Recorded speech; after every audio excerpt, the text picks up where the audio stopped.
Autobay. Welcome po sa ating vlog. Ngayon ay mag-change oil tayo ng ating Click 125 version 2. Gagamit tayo ngayon ng Motul brand. Ito ang Scooter 4T10 W40.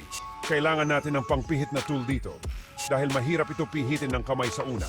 Katulad ng buhay na kadalasan, ang simula ang pinakamahirap. Kaya marami ang maagang sumusuko. Kaya sikapin natin na gawin ang unang hakbang sa bawat bahagi ng buhay. Ngayon naman ay kukuha tayo ng sasalo sa ating lumang oil na ating itatapat sa drain ng ating Click 125. Kailangan ng 12mm na socket wrench para buksan ang drain dito sa baba. Parang sa buhay natin ay merong nakatakda na siyang tutugma sa atin. Kung kaya para magtanda ang isang tao, dapat niyang maintindihan na di lahat ng kaniyang gusto ay makukuha niya. Kita niyo? May natapon pa rin. Paano pa kaya kung walang lalagyan? Ang lalagyan na ito ay tulad ng ating mga kaibigan o pamilya na madalas sumasalo ng madudumi nating nakaraan. Pahalagahan natin sila at laging isipin sa ating mga biyahe sa kalsada. Matapos maubos ang lumang oil, ibabalik natin ang tornilyo upang kapag ikinarga na natin ang bagong oil, hindi ito mag-leak. Kailangan din natin siguraduhing mahigpit para walang tumulo. Parang mga kaibigan na malapit at hindi ilalabas ang ating mga baho sa buhay. Itong binuksan natin kanina na para sa mas maayos na pag-drain, ito rin natin ibubuhos ang ating bagong oil. Buksan na natin itong ating ilalagay na oil. 1 litro pala ang laman nito pero 800 ml lang ang ating gagamitin. Pwede natin itong magamit sa susunod na pag-change oil o kahit sa ibang pagkakataon. Ginamit ko yung cover/pang-check ng oil para pambutas dito.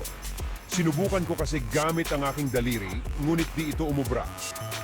Ito ang ilan sa mga mali kong paraan kung paano ibubuhos ang oil. Una, itong funnel na masyadong malaki para maitutok yung pinakadulo.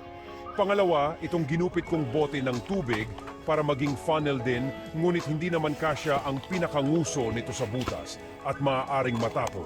Pangatlo ay sinubukan ko paliitin ang dulo ngunit pinapahirapan ko lang ang aking sarili. Kaya may nakita akong nakakalat na matigas na plastic sa gilid at ginupit ko ito upang gawing padulasan ng oil papunta sa butas. At nagawa naman nito ang kaniyang trabaho. Makikita nyo na muntikan ko na matapon ang oil. Naalala ko ang isang kataga na nagsasabing, ang nagmamadali, nagkakamali. Ang karera ng buhay ay hindi isang pabilisan, kundi ito ay isang patatagan.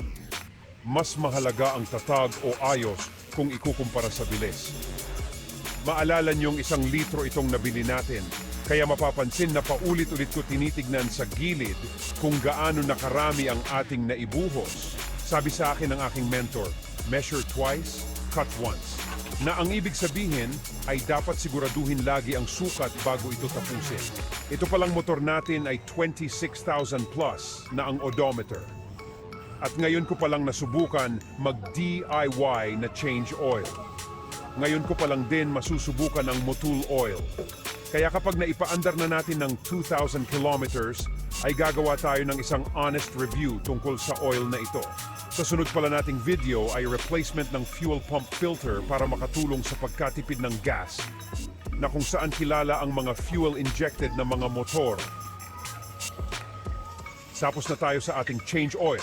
Huwag kalimutan isara anong secure ang oil cap. Kita-kits sa susunod na video. Kung nakatulong sa iyo ang video na ito, humihingi din ako ng tulong na mag-like at subscribe sa channel na ito. Maraming salamat. Autobay.